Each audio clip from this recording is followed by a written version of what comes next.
जब प्राणों को दांव पर लगा दिया जाता है तब प्राणनाथ का दर्शन होता है। इतना सरल भगवान का दर्शन नहीं है।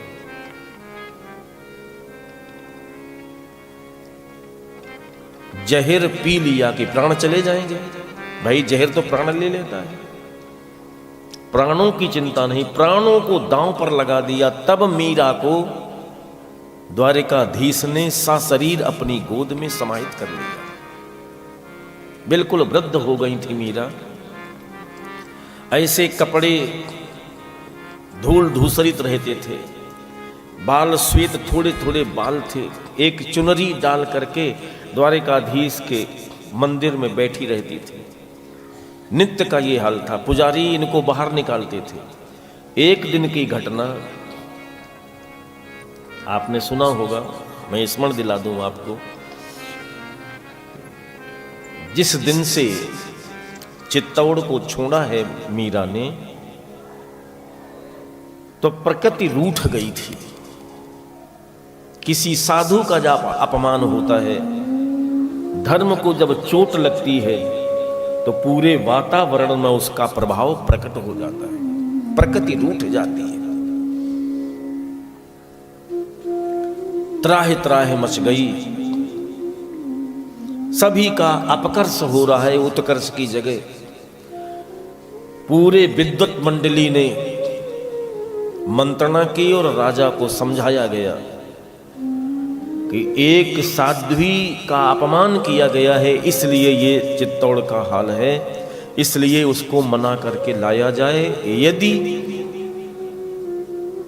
यहां की भलाई चाहते हो तो श्रेष्ठ विद्वान भक्तों की एक टोली मीरा को मनाने के लिए द्वारिका गई।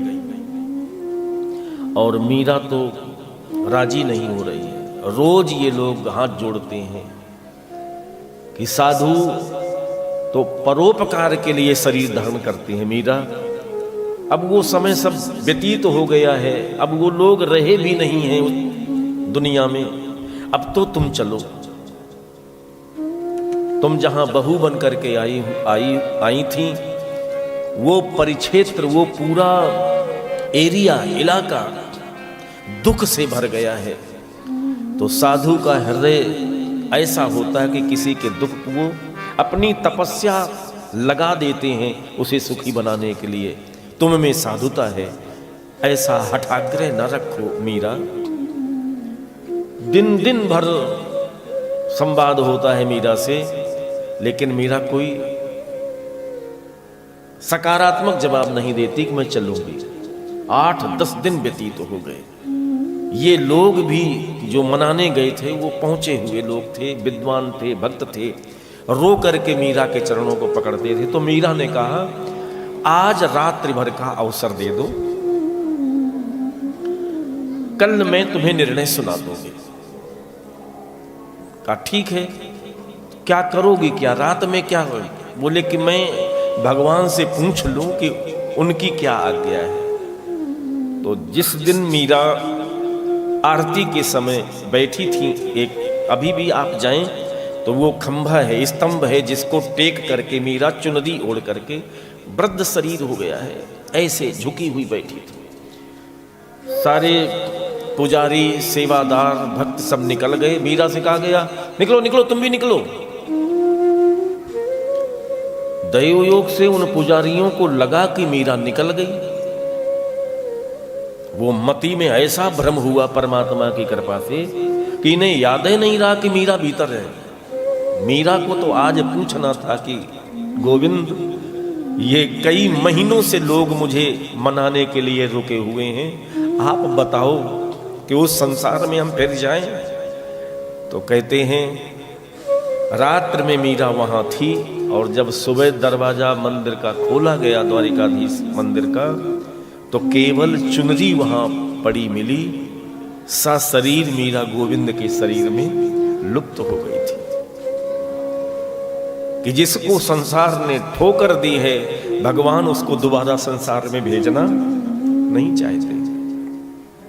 मीरा जब वृंदा, सीधे द्वारिका नहीं गई थी मीरा क्षोभ ग्रसित होकर के वृंदावन गई थी, और वृंदावन में भी तमाम अपवाद लोग जोड़ने लगे थे मीरा को लेकर के।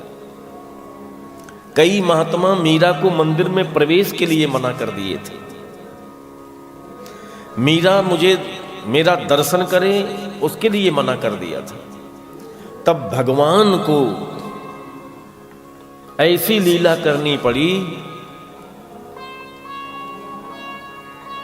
जिस पुजारी ने, जिस महंत ने मीरा को मंदिर में जाने से मना किया था, और मंदिर खुल नहीं पाया और मीरा की उस मंदिर में उपस्थिति हो गई। उस दिन मीरा ने फिर वृंदावन छोड़ दिया कि मेरे भगवान को मेरे लिए कुछ करना पड़ रहा है, तो ऐसे स्थान में मुझे रहना, फिर द्वारिका चले गए। तो ऐसे ये कलयुग की घटना है, ऐसे ऐसे उदाहरण हैं साहब, जिसका समर्पण परमात्मा के चरणों में हो गया है, जिसने प्राणों को ताक पर रख दिया, प्राणों की परवाह नहीं हुई, उसको इसी कलयुग में भगवान का दर्शन हुआ है। इसलिए जितना प्राण प्यारा है, जब तक परमात्मा ऐसा प्यारा नहीं होगा, तब तक उसकी आहट, उसकी अनुभूति शायद आपको हो पाए, हमें हो पाए। प्राणों से जैसा प्रेम है, ऐसा परमात्मा से प्रेम हो। और देखिए, आधार भगवान के दर्शन का ये है कि प्राणों का जब मोह छूटता है, तब भगवान के दर्शन की प्रक्रिया प्रारंभ होती है। और हमारा प्रेम गोविंद के लिए, कहाँ वो पात्रता जिससे परमात्मा का दर्शन मिल जाए, बहुत अंतर है। तो उस अंतर को कम से कम किया जाए, इसलिए ये सत्संग सुना जाता, सत्संग में आया जाता है। जो जीवन की बुराइयां हैं, उनको प्रयास करके कम से कम किया जाए। यदि बुराई आप नहीं छोड़ सकते हैं, तो नाटक में ही सही सद संपदा को स्वीकार करने लगो, सत्य बोलने का नाटक करने लगो, दयालुता का, त्याग का, बिना मन से ही सही यदि सद संपदा के नजदीक जाओगे, तो बुराइयां छूटेंगी, कम हो जाएंगी। सूरदास ने, इनका नाम बिल्व मंगल था, और स्त्री का ऐसा आकर्षण, एक विवाहित स्त्री थी, इतनी सुंदर कि बिल्व मंगल उस सुंदर स्त्री के पीछे पीछे चलने लगे। वो जान गए कि ये बंदा मेरा पीछा किए। उसने समझाया, पगला गए हो क्या, मेरा विवाह हो चुका, आप लौट जाओ, मैं अपने पति के यहां जा रही हूं। लेकिन काम व्यक्ति को अंधा बना देता है। बिल्व मंगल को ऐसा अंधा बनाया, उसने विचार ही नहीं किया कि इसके ससुराल में, इसके पति के दरवाजे हम जब जाएंगे तो मेरी क्या दुर्दशा होगी। लेकिन वो सुंदर शरीर का पीछा करते करते वहीं पहुंच गया जहां उसका पति दरवाजे बैठा था। तो उसने क्या नहीं कहा, इतना अपमानित किया है बिल्व मंगल को।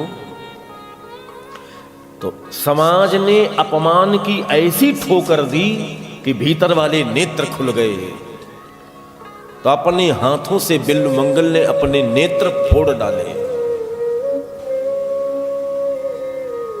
कि जिन आंखों में गोविंद का, भगवान भगवती का सौंदर्य आना चाहिए था, उसमें संसार का सौंदर्य मुझे इतना पागल बना दिया कि किसी पराई स्त्री के पीछे पीछे में उसके ससुराल की देहली तक पहुंच गया। धिक्कार है मेरे मनुष्य जीवन को।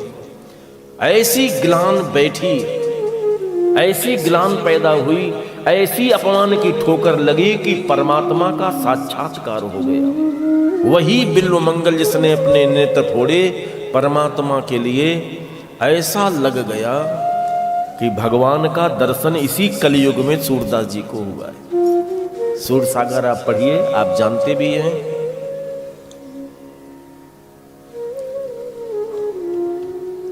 तो इस कलयुग में भी भगवान का साक्षात्कार हुआ है, हो सकता है। लेकिन जो प्रेम संसार में है वो प्रेम परमात्मा में आ जाए। जो प्रेम अपने प्राणों के प्रति है वो प्राणनाथ परमात्मा के लिए आ जाए, तो यही साक्षात्कार मिल सकता है।